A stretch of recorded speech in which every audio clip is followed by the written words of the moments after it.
Morning, everybody. Got my coffee, got my breakfast sandwich. It's Saturday morning, and I'm ready to put in these outer sills. So let's go.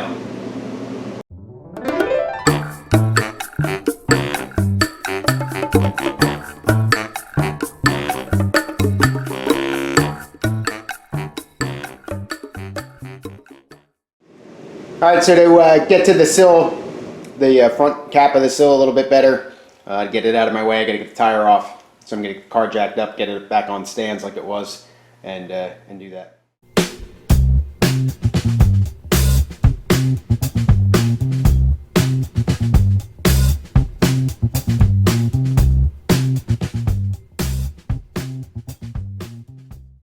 All right, there's a couple of different ways to approach this, I think.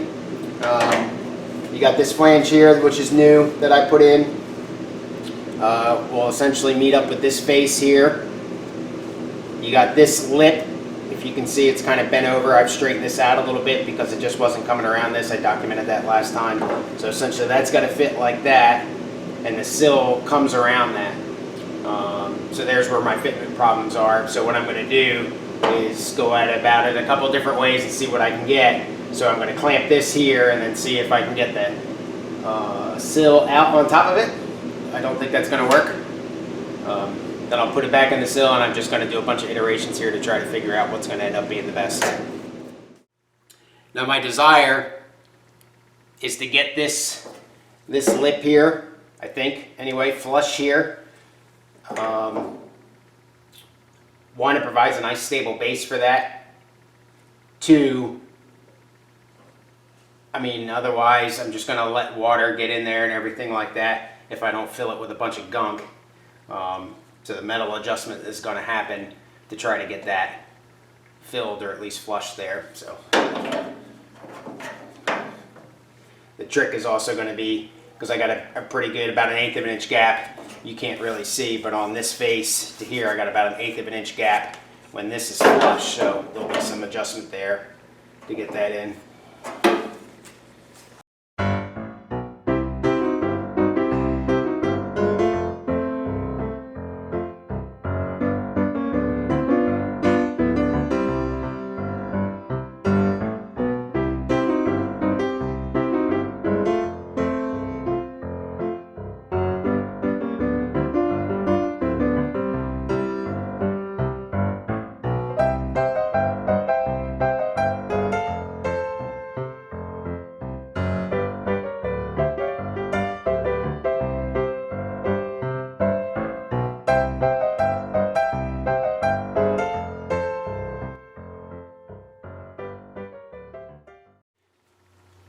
All right, I think that might be pretty close.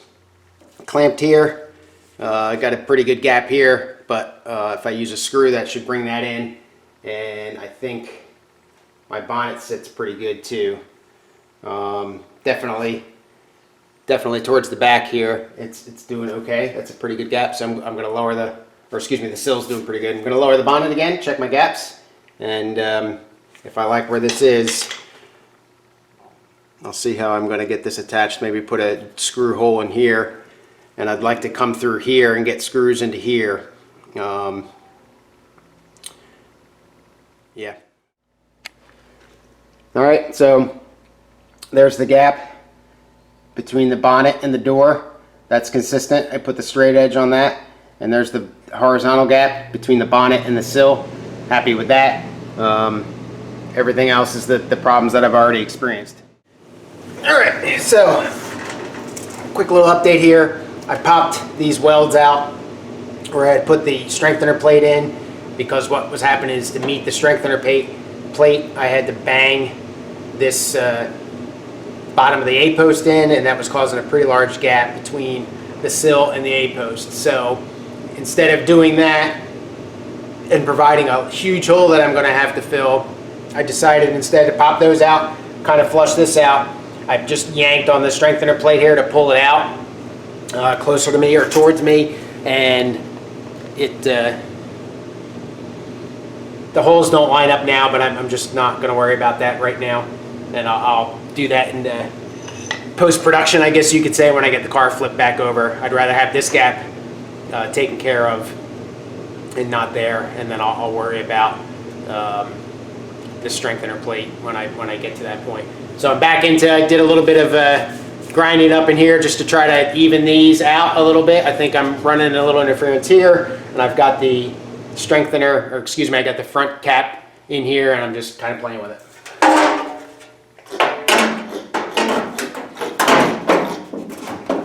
And it's pretty close.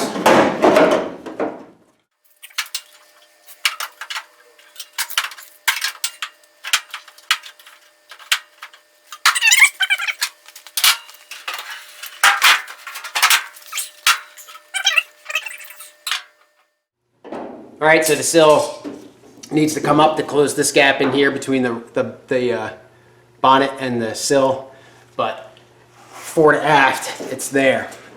So I'll see what I can do about getting that lifted up. Well, that was easy. Not much to that.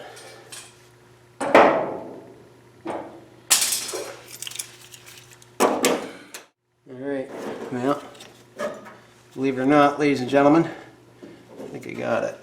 This gap closed up pretty well. Still have a little bit there, but nothing too bad.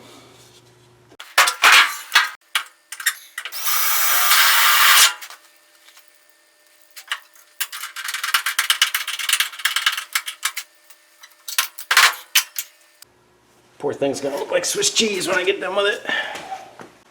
All right, folks.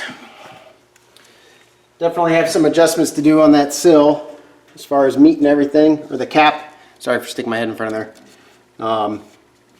But it's definitely there. So what I'm going to do now is I'll punch holes in this, get this welded in, and so it'll be solid, plug weld it, and then form it after that.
All right, I'm not going to concentrate on the grinding wheel too much now. That's something I can do when I get the body back off and get a little bit better access. Not that I don't have good access now, just eager to get the sill on. So we'll stop it here and continue. All right, so like I had mentioned, I put this little flange guy in here because this was a piece that I had taken off of the old outer sill and tried to make it work back there because the black cars was just in horrible shape. And while doing that, I popped the welds while trying to get all this fitment done. So, where am I? Here I am, sorry. So that's really all there is to this thing. It's just a little piece of band. So what I'm gonna do is, my concern was I can't put a bead here because it'll interfere with the sill where it meets up. So what I'm gonna do is I'm gonna cut a new piece. It's going to be wider than this, and I'm just going to slide it behind again, but now I'm going to pop a hole here, and a hole here, 3 holes, and plug weld this thing in. So I'm going to clean this edge up because now it's more accessible. I'll clean that edge up and get to town doing that, and then I think the next step, I finally will be able to weld this puppy in. All right, so I got the piece made here. Try to get this in the camera shot for you. Just curved, nothing special, a little wider probably than it needs to be, but again, I don't really care. Matches relatively good. Got 3 holes down here. I understand that they're hard to see. I can't get the tripod any lower than it really is. So what I'm going to do is I'm just going to take this piece, put it in like this, even it up with this portion here, and clamp it down and plug weld it. Yeah, just as simple as that.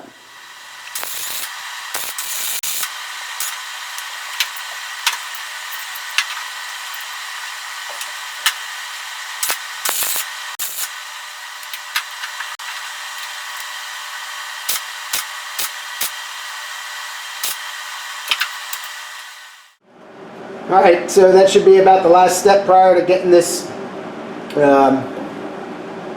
sill welded in.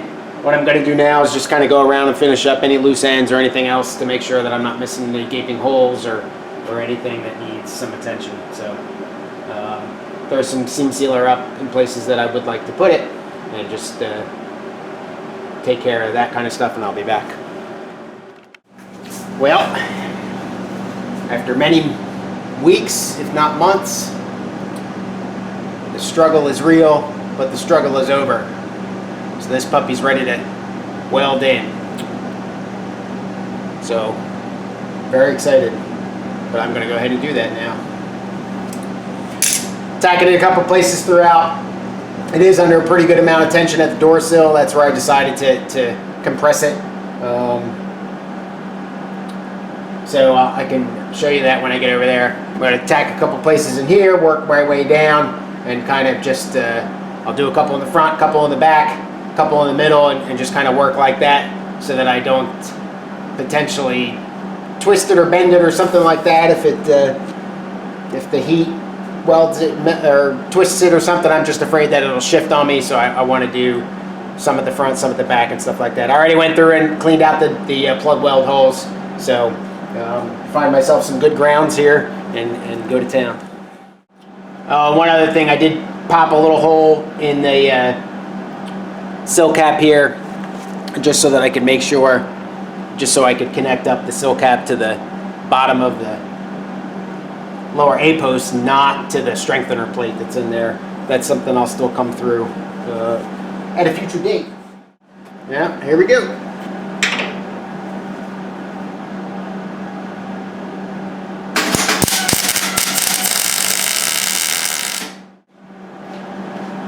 Up the amperage and up the wire feed speed, because I'm welding much, 2 or 3 layers of metal here. So with the inner sill, the outer sill, and the strengthener plate that's in between at some points, I want that extra oomph to be able to penetrate fully.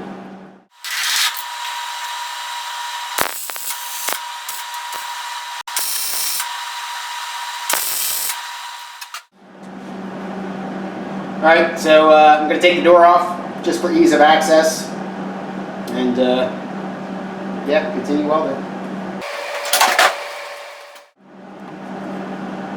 Alright, so up in here I'm a little concerned, not concerned, but it's just a little further away from the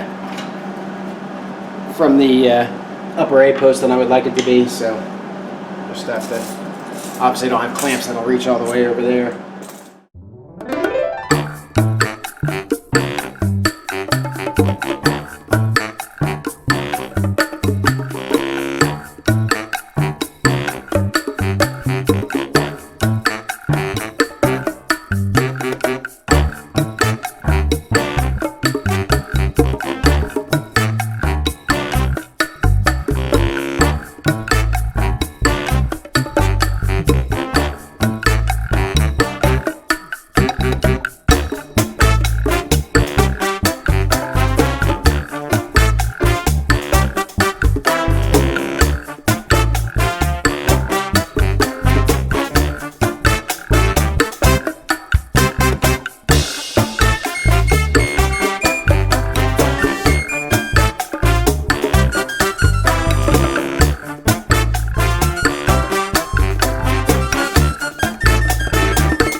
in there.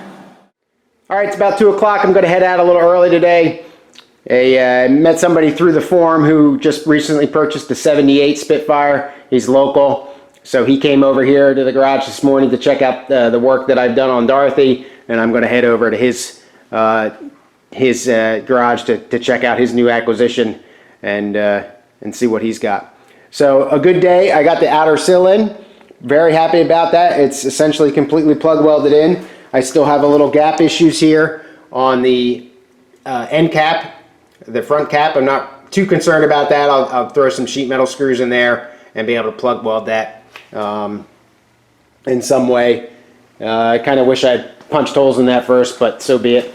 Real happy with the way that this repair came out, and was able to weld up the new seam. There is a gap there per factory, so I was able to maintain that gap, so that's always cool when I can get lucky like that.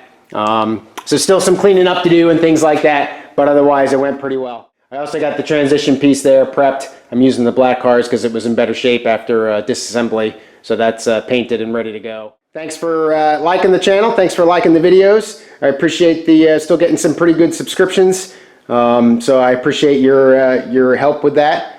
And otherwise, please visit my website, www.roundtailrestoration.com. Please keep the feedback coming on both the website and the videos. And I'm trying to get a better product for you guys so that you can see what I'm doing over here. So have a good rest of your weekend. See you sometime in the middle of the week. Cheers.